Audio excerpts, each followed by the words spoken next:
pogrom took a very bloody look.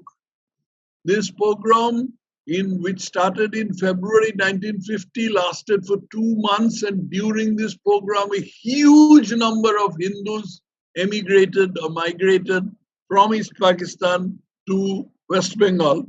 And they came without a single possession, practically with the clothes on their backs. And in the process, a whole lot of Hindu women were brutalized. A lot of Hindu women were, jaise kehte hain, lapata ho gaya.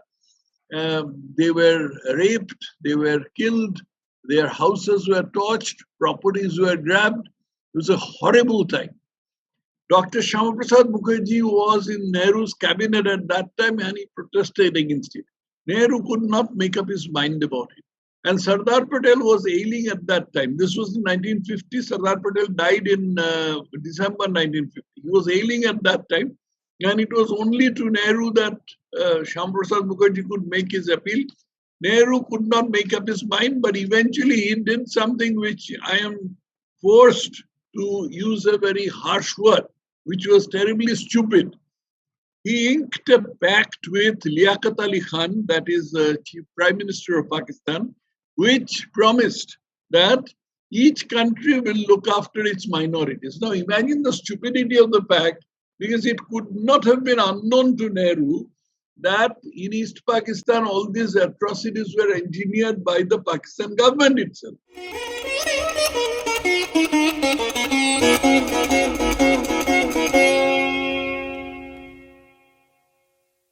Thank you very much for giving me this opportunity to speak on a subject which I have made almost the mission of my life. You see, if you ask a person, a reasonably informed person, that do you know anything about the partition of India and the consequent refugee problem? He will say, हाँ जरूर जी, क्यों नहीं जानते हैं? वो ये हुए थे, वो सब कारवां आ रहे थे, इस तरफ से आ रहे थे, इस तरफ से पाकिस्तान भी जा रहे थे, और कुछ जगह में भयंकर दंगा फसाद हुई. As for instance, the women jumping into a well in Rawalpindi and the massacre of Hindus and Sikhs in a junction station called Sheikhpura in Pakistani Punjab. We know all these things, but that is precisely the point. They all know very well about the Western Exodus, that is the Punjab Exodus. If you ask them about the Eastern Exodus, what happened about the partition on the Eastern Front, they will sort of hem and haw, and then eventually they say, मुझे तो बहुत ज़्यादा पता नहीं है इस बारे में. उसमें कुछ ज़्यादा हुआ नहीं होगा.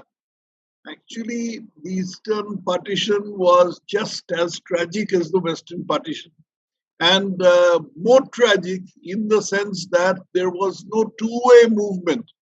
Unlike Punjab, in Bengal there was no two-way movement. Only the Hindus moved from East Bengal to West Bengal. No Muslim or very few Muslims moved from West Bengal to East Bengal. And that is one aspect of it, which I shall eventually come to. Now, let me just begin with the general story of partition. You see, let me first introduce my book on the subject. This is my book, My People Uprooted, which I had taken some 4 or 5 years to finish after doing a lot of research on the subject of this Eastern partition as to what forced the Hindus and a handful of Christians and Buddhists also in East Bengal, what forced them to come over to India. And this is, it's a sad fact and nothing to be proud of that this happens to be the only complete book in English on this subject. One of the purposes of writing this book was to encourage further research in this subject and writing a few more books. A few more books have been written, but not enough. This subject must be much more researched. Like the Punjab Exodus, for instance, there are a plethora of books There are writings, very informative writings by people like G.S. Khosla, Penderal Moon, who's a British ICS officer, then then fiction, works of fiction by Bhisham Shani and Khushwant Singh.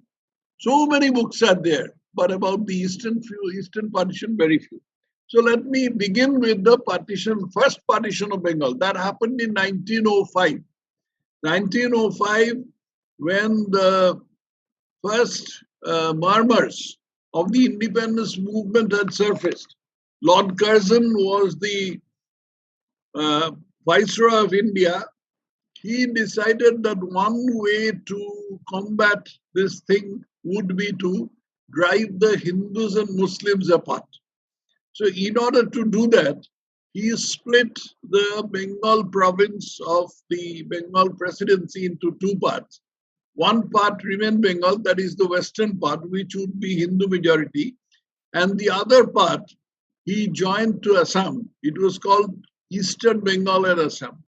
This was an anti-Hindu move because the entire the freedom movement in Bengal, including the terrorist or including the armed movement in the beginning and the subsequent Gandhian movement in the 1930s and 40s, were both confined practically entirely to Hindus. Whereas the 1947 partition was a pro-Hindu partition. This is a difference that a lot of people don't appreciate even in the state of West Bengal, so I'll presently come to.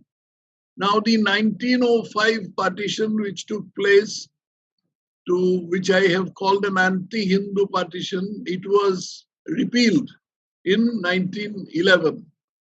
And simultaneously, the capital of India was shifted from Calcutta to New Delhi.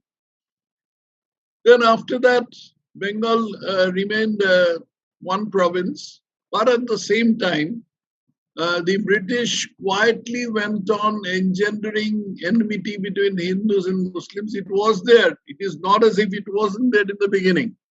But the British went on giving more and more fuel very surreptitiously, very succinctly, with the result that over the years, relations really got bad. Then after Jinnah appeared in the scene in 1930s, and Congress made some horrible mistakes with Jinnah, like for instance, going back on their promise in the UP elections, then the Congress failing to make a coalition with Fazlul Haq in 1937. That is a different chapter. I will not go into it because it's not very well known and it would require some explanation.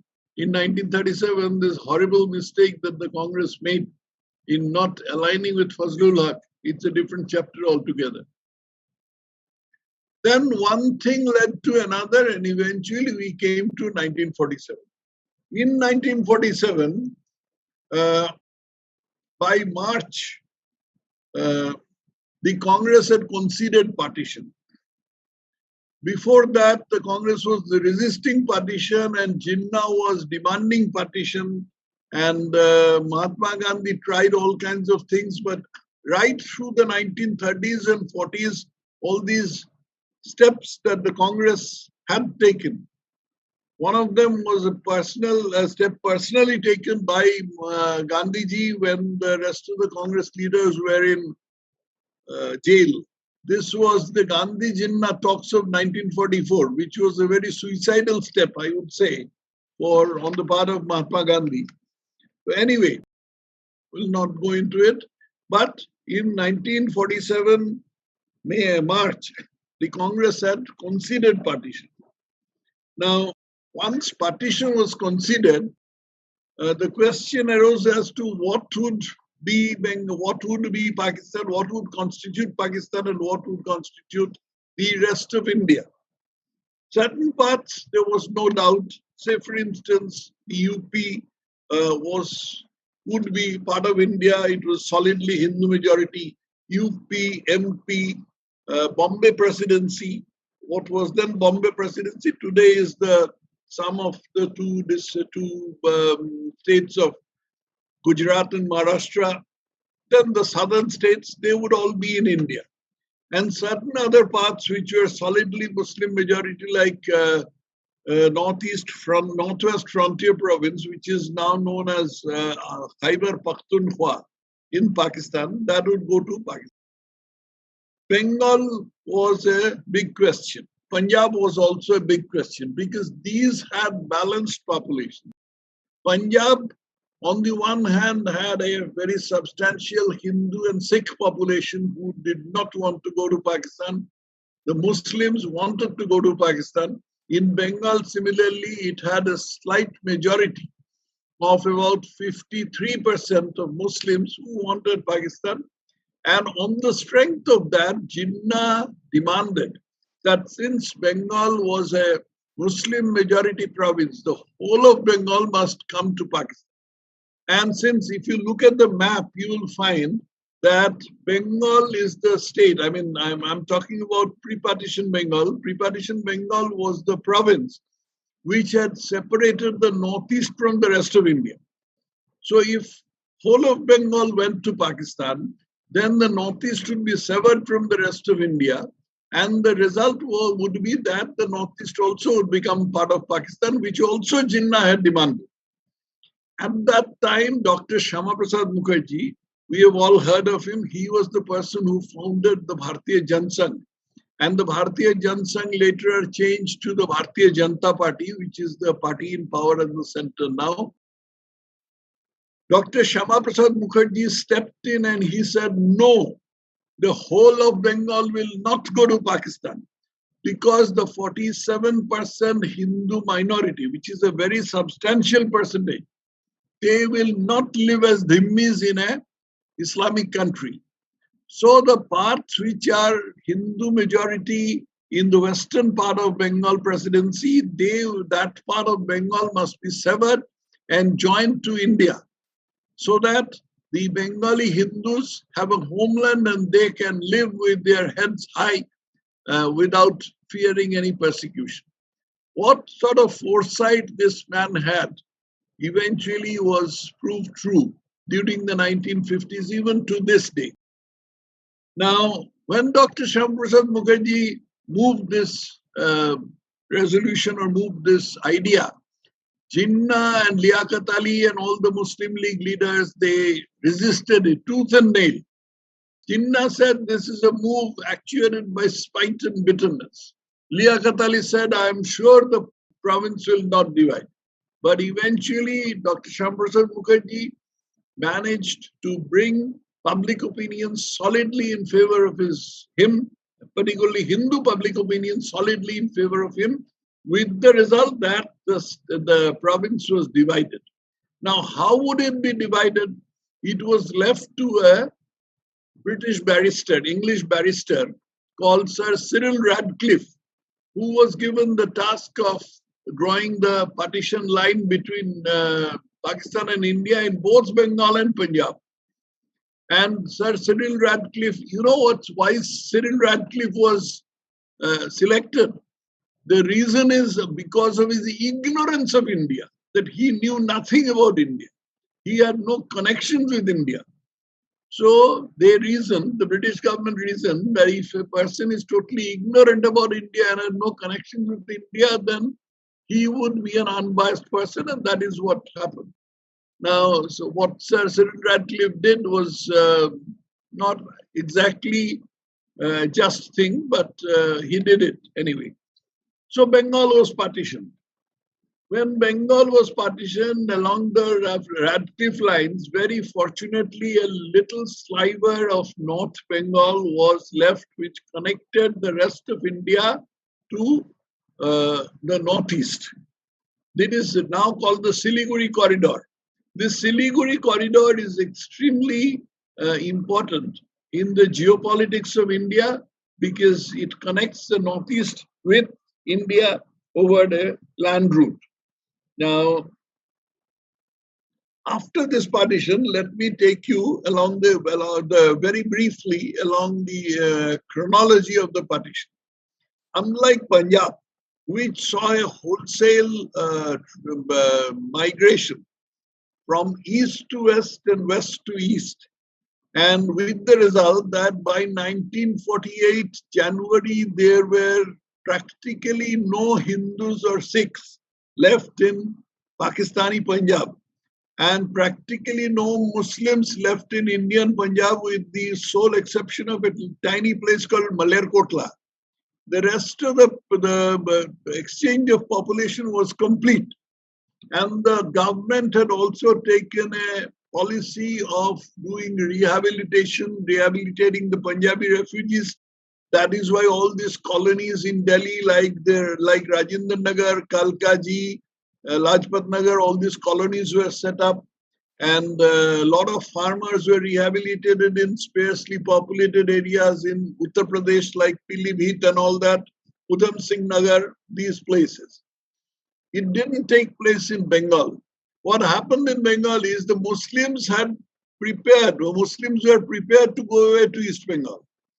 Mahatma Gandhi camped in Calcutta then, on the 15th of August 1947, and he decided to entice the Muslims to stay on in India. This was the central reason why the Muslims did not go to East Bengal, but eventually the Hindus came away from East Bengal to West Bengal. Now let me give you an idea about the percentages. Before partition, the part that constitutes West Bengal had an 80% Hindu population, 20% Muslim population. And the parts that constitute Bangladesh today, which became East Pakistan and eventually became Bangladesh, that part has had roughly 71% Muslim population and 29% Hindu population, with a few Christians and Buddhists. But the entire intellectual classes, the middle classes, the teachers, professors, shopkeepers, doctors, engineers, lawyers, accountants, people in all these professions, all the way down to ordinary clerks in East Bengal, were predominantly Hindu, where these professions were occupied, they were manned predominantly by Hindus.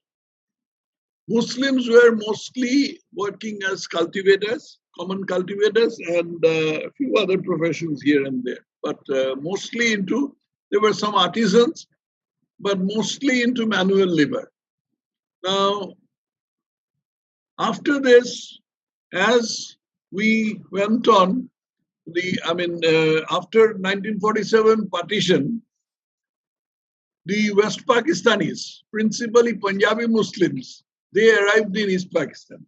And they were very sort of jarred, very upset at seeing the Hindu domination of the intellectual classes, the college professors, school teachers, shopkeepers, and all that.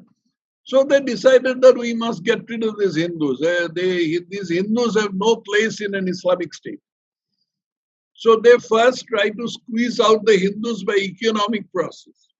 A lot of Hindus were very moneyed, particularly in the towns. A lot of Hindus were very moneyed. So they started requisitioning Hindu houses at very throwaway prices. They requisitioned Hindu houses and fixed a rent which was less than the municipal tax, with the result that the Hindus had a very difficult time and they could read the writing on the wall, and they started emigrating to West Bengal. And meanwhile, they could see, meanwhile, because at that time there was no wholesale murder or mayhem, they could exchange property with Muslims in East Bengal, in West Bengal, who wanted to come over to East Bengal. This went on until 1950. Meanwhile, the harassment, the persecution, the economic squeeze being put on Hindus had attracted the notice of the government of India. But you must remember that Patel was there at that time. Sardar Patel was a different kind of person. He was there at that time and he had noted this kind of thing is going on. And he had forced Nehru, because Nehru never bothered about these things. He had his airy-fairy ideas about his becoming an international busybody. But Sardar Patel forced Nehru to exert pressure on the East Pakistan government so that persecution of Hindus stopped. But, no, not but, as a result of that, there were two inter-dominion agreements made in one in 1948, one in 1949, and people thought that Hindus would be able to live in East Pakistan peaceably only as second-class citizens. But the Pakistanis had a different idea. In 1950, from February 1950, they had started a bloody pogrom in East Pakistan. A pogrom is an organized mass killing and atrocity on a particular group of people. It's a Russian word which was first used when to signify the atrocities of the Russians on Jews in Russia and Poland. Now, this pogrom took a very bloody look. This pogrom, which started in February 1950, lasted for 2 months, and during this pogrom, a huge number of Hindus emigrated or migrated from East Pakistan to West Bengal. And they came without a single possession, practically with the clothes on their backs. And in the process, a whole lot of Hindu women were brutalized. A lot of Hindu women were, jaise kehte hain, lapata ho gaya. They were raped, they were killed, their houses were torched, properties were grabbed. It was a horrible time. Dr. Shyama Prasad Mukherjee was in Nehru's cabinet at that time and he protested against it. Nehru could not make up his mind about it. And Sardar Patel was ailing at that time. This was in 1950. Sardar Patel died in December 1950. He was ailing at that time. And it was only to Nehru that Shyama Prasad Mukherjee could make his appeal. Nehru could not make up his mind, but eventually he did something which I am forced to use a very harsh word, which was terribly stupid. He inked a pact with Liaquat Ali Khan, that is the Chief Prime Minister of Pakistan, which promised that each country will look after its minorities. Now imagine the stupidity of the pact, because it could not have been unknown to Nehru that in East Pakistan all these atrocities were engineered by the Pakistan government itself. The Pakistan government itself did this kind of atrocity. I'll give you just one example. On the 12th of February 1950, all these things are recorded in this book of mine. On the 12th of February 1950, all trains crossing a bridge called the Anderson Bridge across the Meghna River between the stations of Bhairab Bazar and Ashuganj were stopped in mid-span. All the Hindus in the train were knifed and they were thrown into the river. What a terrible bloodbath it was. So many lives were lost and absolutely defies description. I have recorded it in my book and I got it from an eyewitness who was saved. You know why? Because he was wearing a pair of pajamas, whereas at that time Hindus in Bengal, they almost all wear dhotis. And by dhotis, they could be identified as Hindus and they were all killed on this thing. Now, the fact that I am particularly mentioning, this was not the only case. In the town of Barisal, in the district of Barisal, in a place called Muladi, the town ran red with Hindu blood. There was so much of killing of Hindus, all these places. And why there was killing? Because there was no resistance from India. Nehru kept on hemming and hawing, hemming and hawing. First he was Dr. Shyama Prasad Mukherjee said, let us grab some land from Pakistan to rehabilitate these refugees. Let us have an exchange of population like there was in Punjab. Nehru never listened to anything. Only went on making very high, lofty moral statements like this is a matter of faith, this is a matter of this, that, all kinds of things. And he practically sold the East Bengali Hindus, of whom I am one, down the river.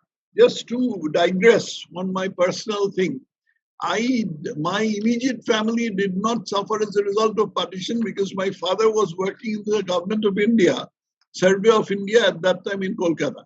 But a steady stream of relatives came into our house, and my father had to bear the cost of their upkeep because these people were very close relatives of us and they had been dispossessed of everything that they possessed in East Pakistan. Anyway, after this Nehru-Liaquat Pact, what Dr. Shyama Prasad Mukherjee resigned from Nehru's cabinet. And then eventually he founded the Bharatiya Janasangh, which later on became the Bharatiya Janata Party, and the rest is history. I'm not going into that. But Nehru's policy of this kind of not looking after the refugees or not arranging for any rehabilitation for the East Bengal refugees in India had disastrous consequences for these refugees. There were no Rajendra Nagars, no Kalkajis, no Lajpat Nagars, no Pilibhit places for the East Bengal refugees. They were practically left to fend for themselves. Some rehabilitation was tried for them in the Andaman Islands. At that time, the communists had stepped in. And what the communists did is even more reprehensible. They tried to dissuade the refugees from going to Andaman Islands. Some refugees went and they prospered over there. But many did not go because of this dissuading by the communists. This was one of the most horrible things that the communists did in Bengal. This is only one. They have ruined my state of West Bengal. That is a different thing altogether. But one of the worst things that they did in the early days of the state were to dissuade Hindu refugees from going to East Bengal. Now, this thing went on, and Pakistan, after the Nehru-Liaquat Pact, they took a conscious policy that henceforth they will not have any bloody riots. See, the riots were all engineered by the government. All that they did is they told the newspapers that you print this thing. You print reports of anti-Muslim riots in India. Then the Muslims will rise and they will start killing Hindus and Hindus will run. And this kind of thing happened in 1950. But after 1950, the Nehru-Liaquat Pact, they decided that they will not have any kind of mass rioting. Instead, they will squeeze the Hindus out. Just as you squeeze toothpaste out of a tube, they will similarly squeeze the Hindus out. And they started doing it by refusing them any kind of jobs, by grabbing their land, by putting punitive tax on them, by when they're subjected to crime, like particularly one crime that the Hindus had suffered from was the snatching of their women, the brutalization of their women by Muslims. When this happened, the police stations won't take any complaint. So this kind of thing happened and the Hindus started moving out. But in between 2 points, in 1964 and 1971, 1964, some of you might remember that in Kashmir there is a manufactured story that the hair of the Prophet Muhammad, which was kept in Hazrat Bal, it had been stolen. Now, once it had been stolen, jihadi anger was raised. And on whom to vent this jihadi anger except the beleaguered poor Hindus of East Bengal who were 1,000 miles away from Pakistan and who were from Kashmir and who had no idea of what Hazrat Bal is, but they were killed. This is a whole lot of Hindus at that time emigrated from East Pakistan to India. And then, of course, there was 1971, this Bangladesh War of Liberation, which the Pakistanis, for which the Pakistanis put the entire blame on Hindus. Entire blame. And they killed Hindus like flies. At that time, some Muslims were also killed. Bengali Muslims were also killed. But the Hindus, 80% of the casualties were Hindu. And the way in which they were killed was unspeakable, unspeakable. I just give you one example. We all know about Jallianwala Bagh. Jallianwala Bagh is a thing which has been spoken of since 1919. Rabindranath Tagore renounced his knighthood because of that. Now, how many people? I have visited Jallianwala Bagh. It's a horrible thing that happened over there. But how many people were killed in Jallianwala Bagh? Roughly 1,500 people. Can you imagine on one day in a town called Chuknagar in the district of Khulna, in the Upazila of Dumuria, 10,000 refugees, 10,000 Hindus were butchered, mass murdered by Pakistani army. Chuknagar, mind the note the words, the name. Chuknagar, it's a biggish village. It was a sort of a crossroads, and the Hindus, half of them women and children, they had all assembled there from different parts of the province of East Pakistan to escape to India. It was only 40 kilometers away from the Indian border. These people were butchered, not only by the Pakistani army, but also by their collaborators called Razakars. And this, there's a river over there, it ran red with Hindu blood. The Pakistanis who were shooting them, they ran out of bullets, then they bayoneted them. A lot of people died in stampede. It is unspeakable. Only one person has written about this thing. He is a Bangladeshi Muslim writer called Muntasir Mamun. Muntasir Mamun, he has written a book on this. He has collected eyewitness accounts and he has written a book on this. It's a recommended book, but it's difficult to get in because it's a Bangladeshi publication. Now, 1971 also, I'm just to give you one example, the atrocities that they did. They had in one place where the Hindus were trying to escape. These Hindus were not just Bengalis, but there were a lot of Marwadis. Marwadis were businessmen in doing business in East Pakistan.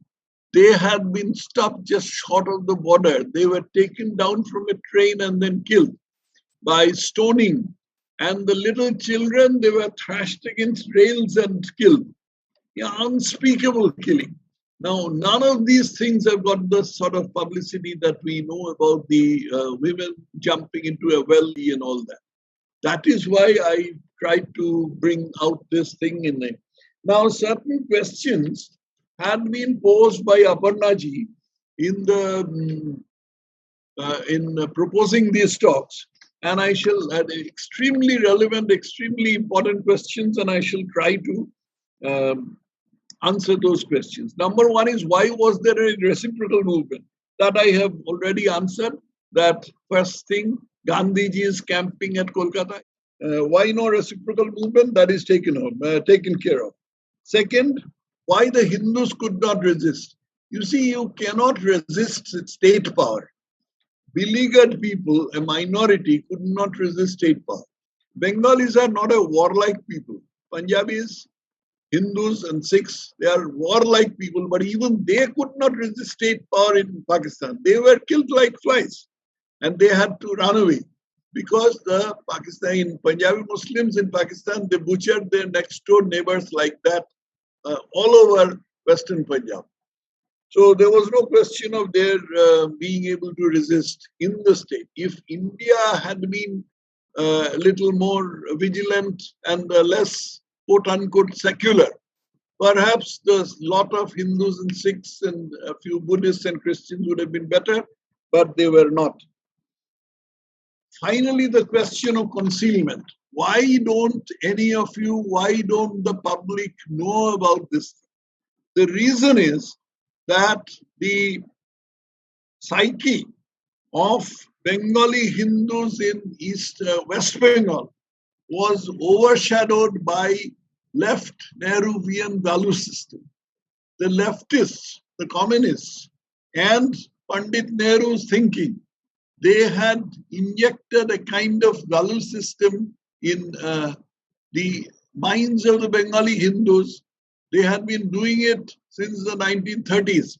And because the Congress did nothing to in the fields of culture and literary field, in literature and culture, this entire field in Bengal was taken over by the leftists, the Marxists, and they injected this culture, which eventually translated into saying that Muslim can do no wrong. Just like in England, it used to be said, the king can do no wrong. It is like that, a Muslim can do no wrong. Thou shalt not speak ill of a Muslim. So this is something that I have found absolutely anathema. Why can't a Muslim do wrong? Why can't I run down a Muslim just the way I can run down a Hindu? Why can't I say that just as a Hindu can do wrong or a Sikh can do wrong, why can't a Muslim can do wrong? But this was the value system trust. As a result of that, this thing was hidden from the public and a lot of excuses were manufactured, which I shall presently come to. And you will get an idea of the process of concealment, because of which people don't know about this terrible human rights violation that took place in erstwhile East Pakistan. It has continued in the Bangladesh era also, although to a lesser extent. Now the reasons which were given, excuses were given when anybody tried to speak about it. Number one is, oh, forget, let's forgive and forget. Let bygones be bygones. What nonsense. This completely does away with the idea of writing history. So we mustn't have any history. If you say that let bygones be bygones, then we need not write any history. All history can be thrown into the garbage heap. Secondly, two wrongs don't make a right. Who's asking for two wrongs? We are not asking, we would not dream of killing the Indian Muslims in retaliation of the Pakistani Hindus that the Pakistanis had killed in East Pakistan.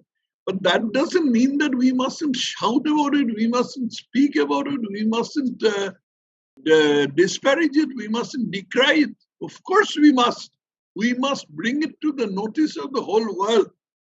You know, of all the refugee movements that have taken place in the world, including the very small refugee movement of Tibetans from China to India, people know about it. These are all listed in the annals of the United Nations High Commissioner for Refugees.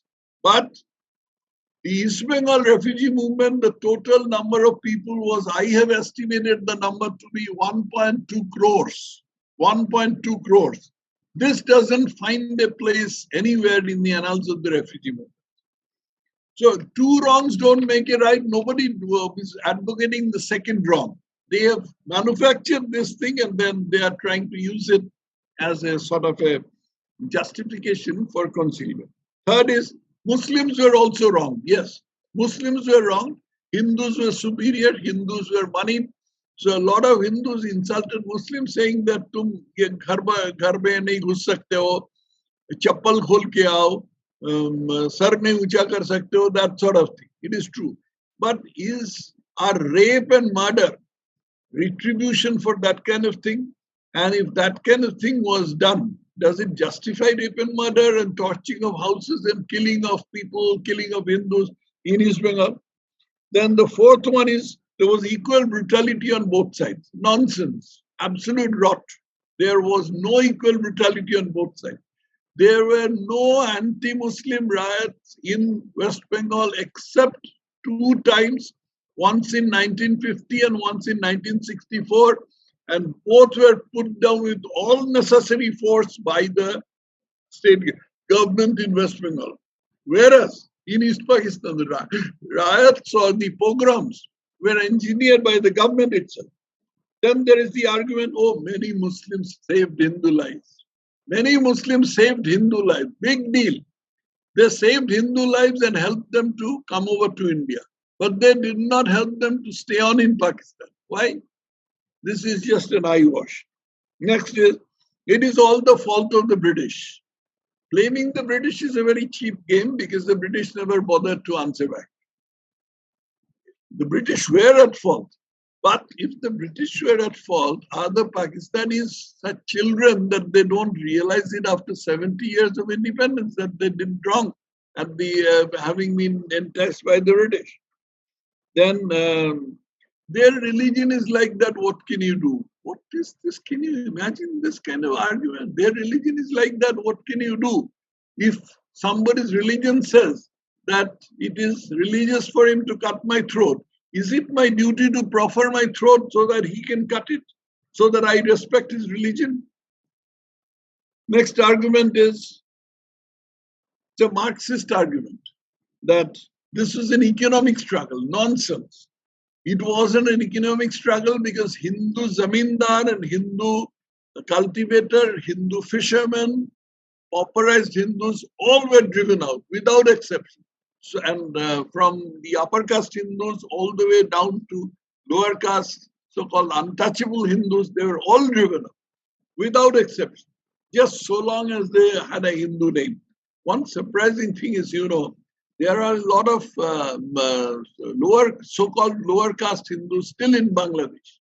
And there is a lot of oppression on them, not exactly mass murder or any such thing, but there is a lot of oppression on them. These people, they do not convert in spite of their being low caste and in spite of the so-called low caste and in spite of their being oppressed. They won't convert to Islam. They have stuck on to Hinduism in spite of their being low caste. Then finally, there's a negationist argument. Oh, this never happened. It's all bullshit. It's all blown up. None of these things happen. So these are the sort of arguments that are given, as a result of which the world doesn't know, the country doesn't know, even India, even in West Bengal, the Hindus don't know what had happened. Now, I have made this a mission in my life to make it known to people. Some other people have also started writing on it. I am encouraging it, and anybody who wants to write on it, I'll give him all possible help.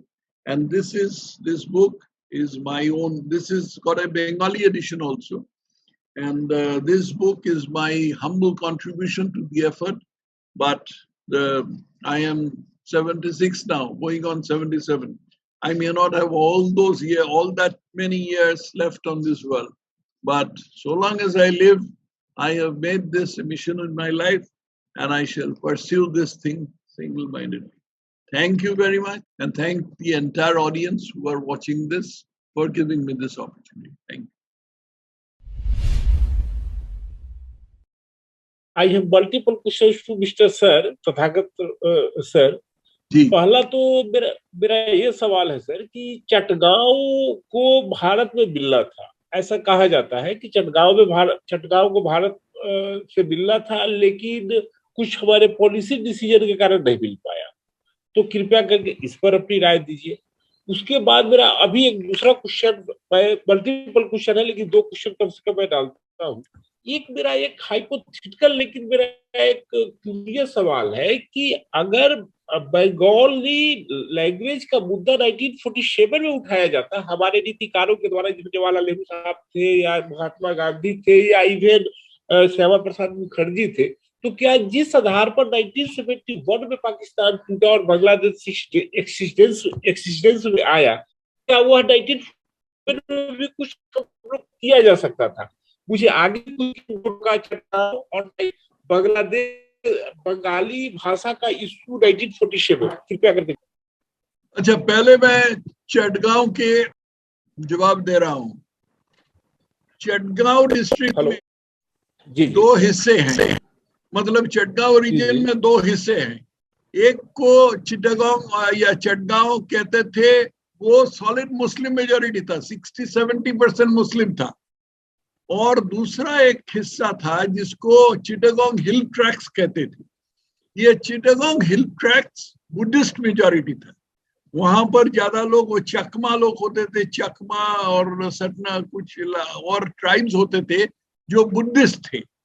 ये Buddhist majority area तो पाकिस्तान में जाना नहीं चाहिए था, पर वो Radcliffe साहब ने ये सोचकर वो उसको पाकिस्तान में दे दिया कि उसका अप्रोच चटगांव के थ्रू है, तो वो चटगांव पाकिस्तान में जाने से वो पहुंच नहीं पाएंगे, इसलिए इसी आधार पर उसने ये को दे दिया।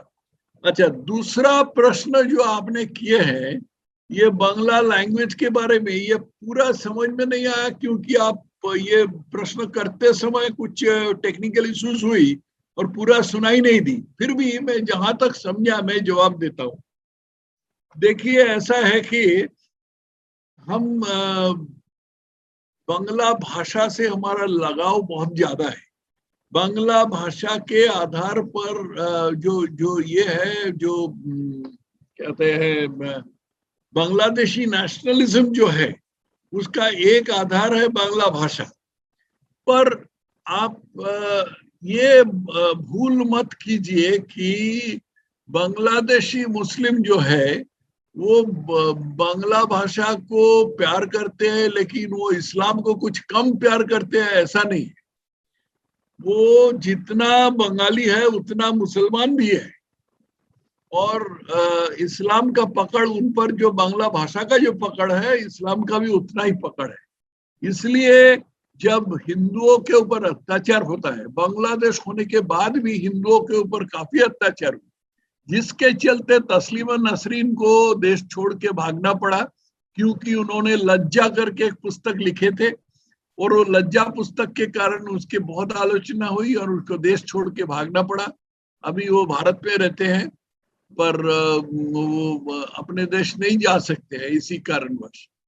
तो जो बांग्लादेश में 1988 में, 1992 में और 2001 से 2006 तक हिंदुओं के ऊपर अत्याचार हुई। जी, ऐसा है कि सबसे पहले जो हम लोग ने मुक्ति वाहिनी को जो हमने ट्रेनिंग दिया था, तो वेस्ट बंगाल में किस जगह पर ट्रेनिंग दिया था, पहला सवाल है। तो उन्होंने कहा था कि शेख मुजीबुर रहमान को, इंदिरा गांधी का जो ऑपरेशन था ईस्ट पाकिस्तान को तोड़ने के लिए या उनका था, उसका एक बहुत बड़ा कोर पिलर था कि मुझे शेख मुजीबुर रहमान को बचाना है। उनको बांग्लादेश से कम शेख मुजीबुर रहमान से ज्यादा ये था।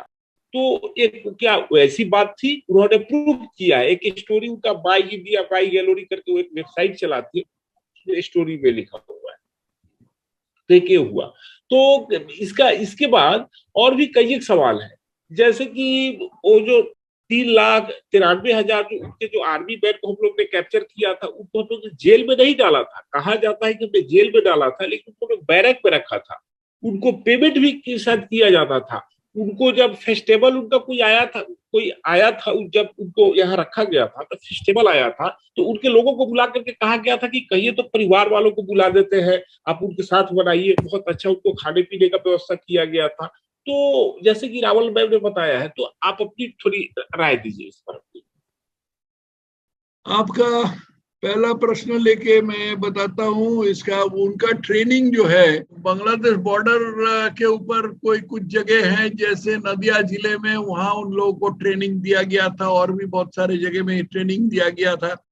मेरे कुछ मित्र थे, मेरे क्लास फेलोज थे, जो आर्मी में, बाद में मैं तो सिविल इंजीनियर हुए ऐसे पेशा से, और मेरे कुछ मित्र थे जो हमारे क्लास फेलो, वो कोर ऑफ इंजीनियर्स के में ये किए थे, ज्वाइन किए थे। उन लोगों ने बांग्लादेश में लड़ाई किए, और उनमें शेख मुजीबुर रहमान को तो बचाए कैसे? शेख मुजीबुर रहमान को तो वेस्ट पाकिस्तान में लिया गया था। मियाँ वाली करके एक जगह है पाकिस्तानी पंजाब में, वो मियाँ वाली में एक जेल में उनको रखा गया था। तो उनको बचाने का तो सवाल ही नहीं पैदा होता था, उसको कभी भी जान से मार दे सकते थे पाकिस्तान लोग, लेकिन मारे नहीं, और बाद में उनका मुक्ति मिली, यही बात है। और बस इतना ही मुझे कहना है। I have two quick questions. One is, what is the consequence of the transfer of enclaves that happened a few years ago for the minorities in Bangladesh? Right. And secondly, I mean, it is all well to say things about what happened in 1947 or 1971 and so on. Yes. But why is it that the ground situation doesn't seem to be improving even since 2014? That is the real question that I wonder about. I'll tell you. First thing, enclave transfer is a small thing. You see, the population of enclaves would all total up to a few lakhs. So, on the total picture of the Hindus in Bangladesh, who would number, I think, about 1.5 crores or so, it did not have any kind of effect on the whole of the the totality of Hindus in Bangladesh. Now, after 2014, what had happened to the Hindus in Bangladesh? I'll tell you. See, in Bangladesh, we have had two kinds of rules, or in fact, three kinds of rules. Number one is rule by Awami League, to which Sheikh Mujibur Rahman belonged. Number two is rule by the military. And number three is rule by BNP, Bangladesh National Party, or anti-Awami League parties. Awami League rule for Hindus has been a sort of a mixed blessing. Mixed blessing in the sense that right now there is Awami League rule in Bangladesh, and the situation right now is that the Hindus on the whole have security, but they have no sense of security. You understand there's a difference. If you may be secure, nobody may be attacking you, nobody may be trying to snatch away your daughter and anything of the sort.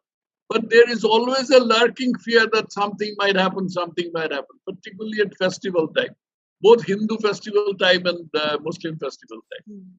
Then about the military rule was generally bad. It is during military rule that General Arshad, he had changed the constitution of Bangladesh from a secular constitution to an Islamic constitution.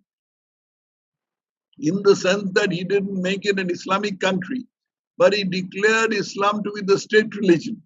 So naturally that had some consequences. There was a lot of pressure on Hindus to convert to Islam.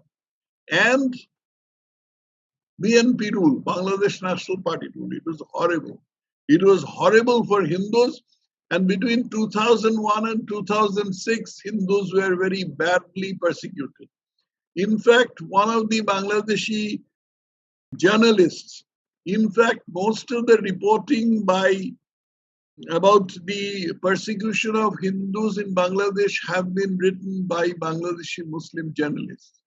Notably, Shahryar Kabir, then Muntasir Mamun, Salam Azad, then Abul Barkat, and a few others. Now, Shahryar Kabir has published a white paper which is called 1500 Days of Persecution of Minorities in Bangladesh between 2001 and 2006. Unfortunately, it is written in Bengali, so it is accessible only to people who read Bengali. Right now, there is this Awami League rule. So, as I said, Bengalis have security, Hindus have security, but they do not have a sense of security. There is always that lurking fear. कि देखिए ऐसा है कि मोहम्मद अली जिन्ना ने 20 kilometre के corridor का demand किया था। जी जी जी कनेक्ट दी। अच्छा, महात्मा गांधी उसके लिए पाकिस्तान जाने वाले थे, लेकिन उनकी हत्या हो गई, दुखद हत्या हुई। We are sorry for that. नहीं, ऐसा कुछ मैं सुना नहीं। ये 40 किलोमीटर कॉरिडोर उन्होंने जो मांगे थे, ये तो हमारे स्वतंत्रता के पहले 40 किलोमीटर वो मांगे थे, लेकिन वो दिया नहीं गया। Actually, Mahatma Gandhi ne, on the advice of Chakravarti Rajagopalachari, did a very wrong thing in 1944 in going to Muhammad Ali Jinnah's house and proposing certain things which sort of defined Pakistan for him, defined Pakistan for Jinnah. Before that, you know, in the Pakistan resolution was passed in 1940 in Lahore. And in the Pakistan resolution, nothing was mentioned as to what would constitute Pakistan, which part of India would become Pakistan. Now, Gandhiji and this Chakravarti Rajagopalachari, they went to Jinnah and proposed certain things which gave a definition of Pakistan. They had no business to do it. They did a very wrong thing. That is why, you know, 1944, this Gandhi Jinnah talks, they are sort of suppressed. They are never mentioned. But it was a very wrong, injudicious thing that Gandhi did. That has got nothing to do with 40-kilometer wide corridor. Jinnah at some point of time had said that I don't want a moth-eaten Pakistan, but nobody paid any attention to it. It was just a sort of a bargaining gambit. वो bargain करने के लिए वो चाहते थे. 93,000 जो सैनिकों को जो बंदी बनाया गया था, पाकिस्तान के जो 93,000 सैनिकों को बंदी बनाया गया था, तो उनको जो भारत में रखा गया था लगभग 8 महीने, कहाँ रखा गया था? तो बैरक में रखा गया था, जेल में रखा गया था, कहाँ रखा गया था? तो वो उस पर आप थोड़ा बताइए कि कहाँ रखा? हाँ ठीक है, समझ गया. 93,000 ऐसे प्रिजनर्स ऑफ वॉर थे. हाँ, 93,000 प्रिजनर ऑफ वॉर तो जेल में रखा नहीं जा सकता है, उसको बैरक में रखा गया. और ऐसे कुछ लोग कलकत्ता में भी थे और बाकी पता नहीं कहाँ पर थे, कुछ लोग नॉर्थ ईस्ट में कहीं थे. और लेकिन इसमें एक बात है, ये जो सैनिक लोग थे, इन लोगों ने पाकिस्तान में ऐसा कुछ ईस्ट पाकिस्तान में बिटवीन मार्च 1971 एंड दिसंबर 1971 ऐसा कुछ काम किए थे जिसके सामने आपका हिटलर का जो ये है, स्टालिन का जो अत्याचार है, वो भी म्लान हो जाता है. वो भी they sort of they become nothing. Horrible अत्याचार किए थे, हॉरिबल अत्याचार किए थे इन लोगों ने. तो इनको तो ट्रायल होना चाहिए था. एक इंदिरा गांधी ने, भुट्टो ने उसको उल्टा सीधा समझा दिया और इंदिरा गांधी ने एक पन्ना भी नहीं रखा जिसमें ये सारा वो शिमला में जो एग्रीमेंट हुई उसमें एक पन्ना भी नहीं रखा जिसमें वो ये किया था, जो उसमें सब लिखी हुई है. ये सब जो शर्त, जिस शर्त के आधार पर ये एग्रीमेंट हुआ शिमला में, ऐसा एक पन्ना भी नहीं रखा. शिमला एग्रीमेंट के बाद जो उस समय कश्मीर के बारे में भी कहा गया था, इंदिरा गांधी ने ये भी कही कि आप कश्मीर को जो प्रेजेंट लाइन ऑफ कंट्रोल है उसको इंटरनेशनल बॉर्डर के नाते मान लीजिए. लेकिन भुट्टो ने कहा कि हाँ मानने के लिए तो मैं तैयार हूँ, लेकिन अभी मैं अगर पाकिस्तान को ये बोलूँ, पाकिस्तान जाके ये बोलूंगा तो मुझे कत्ल किया जाएगा, इसलिए आप ऐसा कीजिए कि आप इन लोगों को पाकिस्तान लेने दीजिए. उसके बाद जो कॉन्फिडेंस आएगा लोगों के मन में, उसमें मैं उसके आधार पर मैं तो कश्मीर का ये फैसला कर सकूंगा.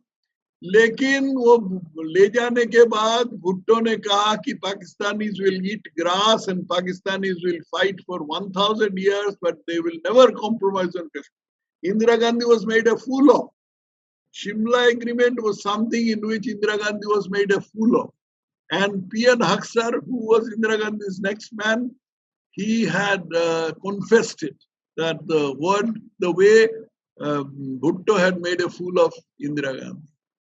इंदिरा गांधी ने 93,000 सैनिकों को तो छोड़ दिया, लेकिन 100 सैनिक या 55-56 सैनिक थे पाकिस्तान, उनको वापस नहीं बुलाया.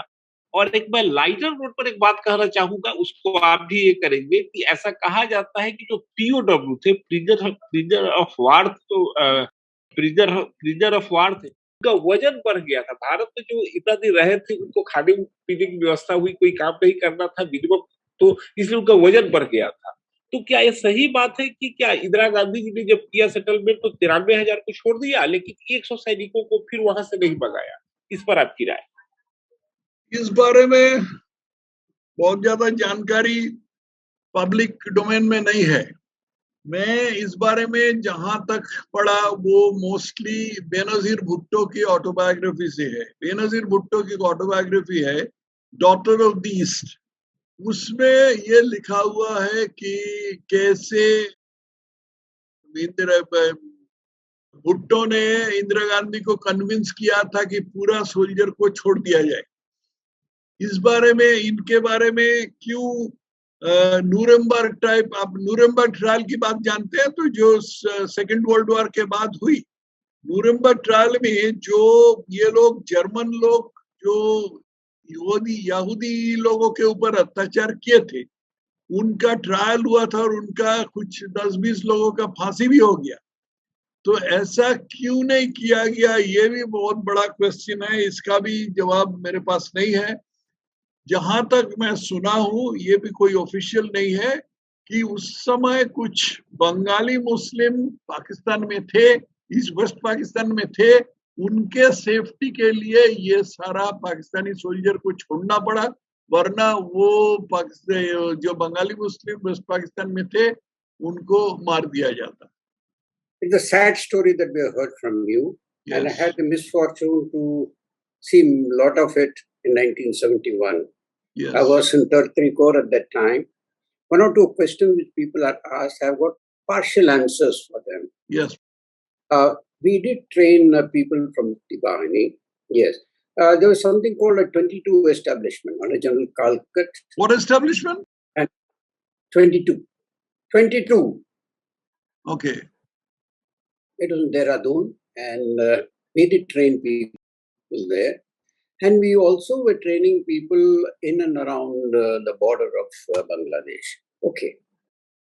And my battalion was involved in some of those activities of, giving them support. We used to take rations and give them, even vessels and clothes to wear and all that. We were transporting all. And so for us, this prisoners being brought back, my battalion again was involved in bringing those Pakistani guys back into India. It might be interest to you. Pakistani soldiers were dead scared of Bengalis. They were dead scared of Bengalis. That is true. And जब convoy खड़े होते थे, we had to get down, put up the LMGs and ensure no Bengali comes near, because any Bengali which is a Pakistani would be butchered then and there. Of course, they deserved it. I have seen those houses in Bangladesh, people who have been shot up, the houses broken. I mean, well, as I said, it's a very, very sad story. These prisoners who were brought were kept in different cantonments. That's where we had, barbed wire fencing and barracks and things like that. They were looked after well, much better than they would ever look after us. There's no doubt about it. I would not say anything about their putting on weight, but they definitely were looked after well. And thirdly, look, 93,000 prisoners is not a joke. To take care of them, feed them, and ensure their safety and security. They were always trying to escape, obviously trying to escape and things. It was definitely a burden on us. At that particular point of time, if you remember, sir, India was not a very rich country. In fact, we were terribly, very badly off. And there was a lot of pressure on Indira Gandhi to ensure that we get rid of these guys anyhow. They were a liability, all said and done. Though they were, a bargaining chip, which we did not use as well as we could have done. It was a very poor bargaining that we did. Anyway, those are part of history, sir. I thought I'd just add these 1 or 2 points. And you're doing great service by bringing this fact to public notice. And there are very many people like me who in the services who have been there, but we have never had a chance to come out and say these things in public so far. Okay. To take your last statement first, this is there is no embargo on putting these things on paper now, but these have not been put in the public domain in a very formal way so far. All that I have said so far, a little bits of it, have been got from private statements of people who had participated in the liberation struggle. I had a friend, one Colonel Arjun Banerjee. He was a classmate of mine in engineering college.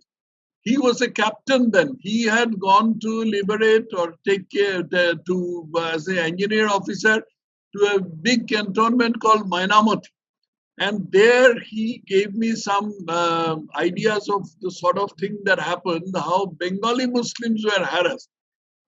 All Bengali Muslim officers were killed. And the wives of the Bengali Muslims, one of the wives of Bengali Muslims, because she saw that this Arjun Banerjee was Bengali, she came and told him that the West Pakistani officers who had addressed her as Abi on one day, the next day they made her serve liquor in the bar bare-bodied. An officer, fellow officer's wife was made to serve liquor bare-bodied in the cantonment officer's bar. So that sort of thing that happened. Rest of the things is it's largely, what I have heard over grapevines and all that. But I would really recommend that you, whatever you know about it, since you have participated in this thing, put down your reminiscences in writing. It will be do some good for posterity. It was P.N. Huxer who had told Indira Gandhi that not to bargain, but to be very firm.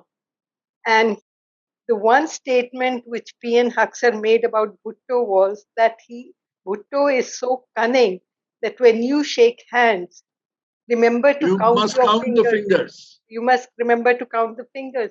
But unfortunately, P.N. Huxer had a heart attack just before the talks began, before the Simla Agreement talks began. So he was not there with Indira Gandhi to see to it. And what exactly was the pressure on Indira Gandhi to submit to Bhutto's demand, one doesn't know. Because the reason is that Bhutto always said that once you capture a territory, you never return it. He followed that policy. He said that is the way only a nation can grow. And the other thing which was felt at that time by the people who were in the know, that there was a lot of pressure from the United States and Russia both, because one of our submarines, which was torpedoed, that was done by the American 7th Fleet. So that pressure was there. And this is one reason why Indira Gandhi could not bargain on the Kashmir issue. Well, I don't know about this, that one of our submarines was torpedoed. In fact, we had torpedoed a submarine of the Pakistanis called Ghazi. It had come to somewhere near Visakhapatnam port in the Bay of Bengal. It was gunned down and the whole submarine sank with its crews. That feeding 93,000 people was not a big deal for India, even though India was not a very rich country, or even now it is not a rich country. India was not as rich as it is right now, but at least some people, after this partition, after this 93,000 people went back, this POWs went back to Pakistan. Pakistan set up a commission of inquiry called the Hamudur Rahman Commission.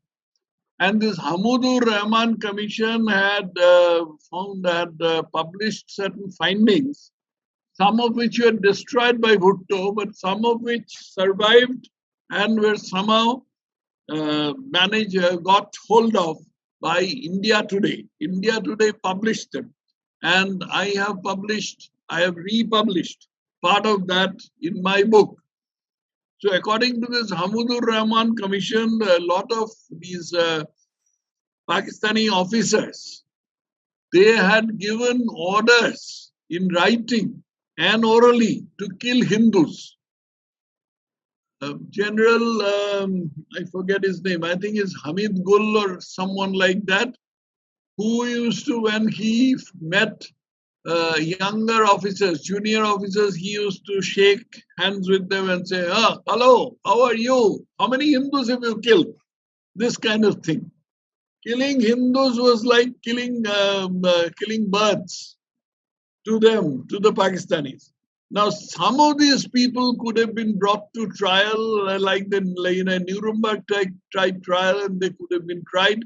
I am not prepared to buy the argument that American pressure or their Soviet pressure prevented us from selecting a few, particularly pernicious few, among these Pakistani soldiers and trying them and then punishing them. Something should have been done.